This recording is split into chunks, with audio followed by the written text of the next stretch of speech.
বাবার মতো আদর স্নেহ পেতে আমরা যে মা মামির কাছে যাই, আপনি কি ভাবতে পারেন সেই মা মামি কতটা জঘন্য হতে পারে? কতটা সাইকো হলে তারা তার আপন ভাগ্নের সাথে জঘন্য থেকে জঘন্যতম আচরণ করতে পারে? পিঠের হাড় ভেঙে দেওয়া, মাথা হাঁটিয়ে ফেলা, শীতের রাতে হাত পা বেঁধে বারান্দায় ফেলে রাখা, 6 মাস গণহারে একাধারে ধর্ষণ করা, এর থেকে জঘন্যতম আচরণ আর কি হতে পারে?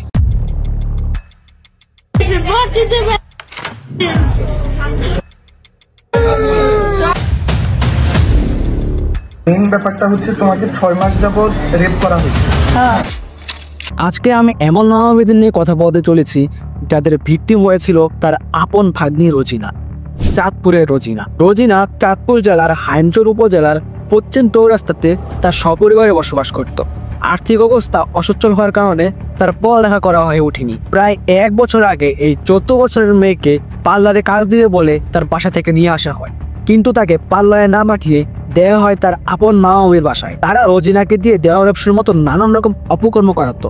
যখন রোজিনা এইসব কাজ করতে অস্বীকৃতি জানাতো বা প্রতিবাদ করত, তখন তার উপরে অমানবিক নির্যাতন নেমে আসতো। এছাড়াও রোকেয়া বেগম, যিনি রোজিনার আপন মামি, তিনি নিজেও দেওয়া ব্যবসার সাথে জড়িত এবং তার পাশাপাশি মাদক ব্যবসা করত। তার থেকে ঠিক 1 বছর আগে একই প্রতিশ্রুতি দিয়ে বগুড়া থেকে একটি মেয়েকে নিয়ে আসে, তাকে দিয়েও ঠিক সেরকম কাজগুলি করানো হতো।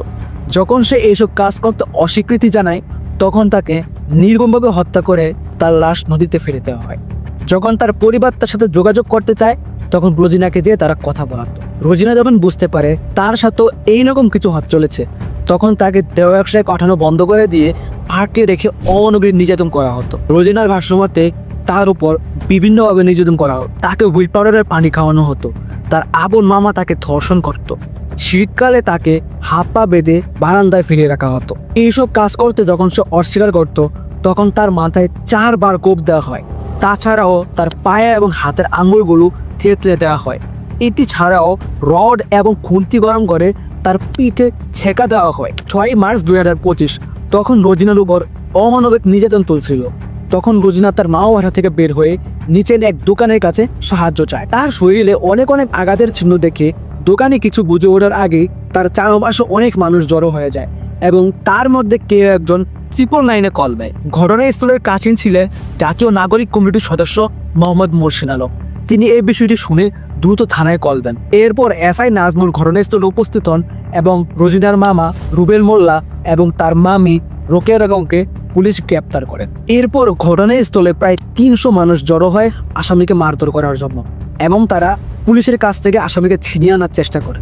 তখন পুলিশ তাদের বিচারের আশ্বাস দিলে তারা সবাই শান্ত হয়। তারপর পুলিশ এবং স্থানীয়দের সহযোগিতায় রোজিনাকে 250 শয্যা বিশিষ্ট চাঁদপুর জায়ান হসপিটালে ভর্তি করানো হয়।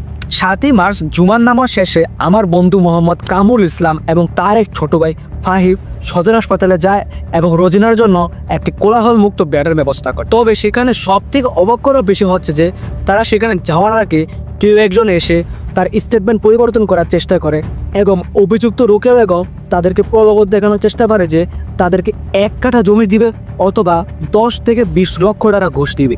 এইদিকে রোজিনার মামি থানার লকআপ থেকে তার মাকে হুমকি দেয় যে মুক্তি পেলে প্রতিশোধ নিবে। আর রোজিনার পরিবারের একটি অংশ তার মামা, যে কিনা রোজিনাকে নিজেও দর্শন করেছে, তাকে নির্দোষ প্রমাণ করার চেষ্টা করে, আর সেটা ছিল তার মা নিজেই। 8 মার্চ সকালে রোজিনার মেডিকেল রিপোর্টে প্রমাণ পাওয়া যায় যে রোজিনা ধর্ষণের শিকার হয়েছে। আবার 8 মার্চ বিকেলে জানা যায় যে অভিযুক্তদের পক্ষে একজন উকিল দাঁড়িয়েছেন, যিনি কিনা দোষীদের জামিনের জন্য কাজ করে থাকে। তবে আমাদের অবস্থান কঠোর। কুলাঙ্গারে আসামিদের ফাঁসি না হওয়া পর্যন্ত আমাদের কার্যক্রম চলতে থাকবে। আর সব থেকে দুঃখজনক বিষয় হচ্ছে এত বড় একটি ঘটনা ঘটে গেল যেখানে কোনো বড় মানের সংবাদ মাধ্যম এসে নিউজ কভার করেনি, কারণ তারা লিপ্ত হয়ে আছে বিপুল ব্যবসাতে। আমার এই ভিডিওটি বেশি বেশি শেয়ার করবেন এবং বড় বড় সংবাদ মাধ্যমগুলোকে মেনশনের মাধ্যমে জানান দিয়েতে তারা যেন এই রোজিনার ব্যাপারটি কভার করে এবং টেকনাফ থেকে তেতুলিয়ার সকল শ্রেণীর মানুষ এই বিষয়টি জানতে পারে আর অভিযুক্তরা যেন তার প্রাপ্য শাস্তি পায়। তো আজকের ভিডিওটি এই পর্যন্তই। নতুন ভিডিও এবং আপডেট পেতে আমার চ্যানেলটি সাবস্ক্রাইব করতে পারেন।